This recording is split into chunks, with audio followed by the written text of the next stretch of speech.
Rennie chapati மல்லிதா செய்கிறதுக்கு 1 cup கோதுமை மாவு, தேவையான அளவு உப்பு சேர்த்து நல்லா மிக்ஸ் பண்ணி எடுத்துக்கலாம். தேவையான அளவு தண்ணி ஊற்றி சப்பாத்தி பதத்துக்கு பிசைஞ்சு எடுத்துக்கலாம்.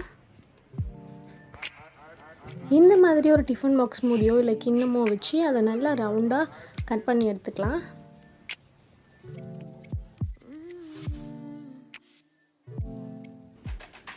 பூர்ணம் ரெடி பண்ணி எடுத்துக்கலாம். பூர்ணம் ரெடி பண்ணுறதுக்கு துருவின தேங்காய், 2 ஸ்பூன் சர்க்கரை, கொஞ்சமாக ஏலக்காய் தூள் போட்டு நல்லா அதை மிக்ஸ் பண்ணி எடுத்துக்கலாம்.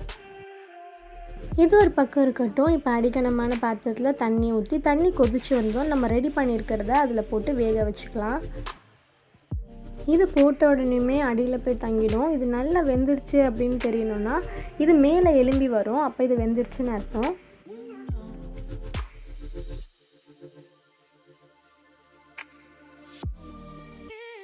இந்த மாதிரி மேலே வரும்போது நீங்கள் அது ரொம்ப சாஃப்டாக இருக்கும், அதை நீங்கள் பார்த்து ஹேண்டில் பண்ணி இந்த மாதிரி ஜல்லிக்கண்டில் எடுத்து தனியாக எடுத்து வச்சுக்கலாம். அவ்வளோதாங்க. இது ஆறினோனையும் நம்ம ரெடி பண்ணியிருக்க பூர்ணத்தை இதை ஸ்டஃப் பண்ணி உங்களுக்கு தேவையான ஷேப்பில் இதை ரெடி பண்ணி சர்வ் பண்ணிக்கலாம். ஹெல்த்தியான ஈஸியான மல்லிதா ரெடி. நீங்களும் உங்கள் வீட்டில் ட்ரை பண்ணி பாருங்கள்.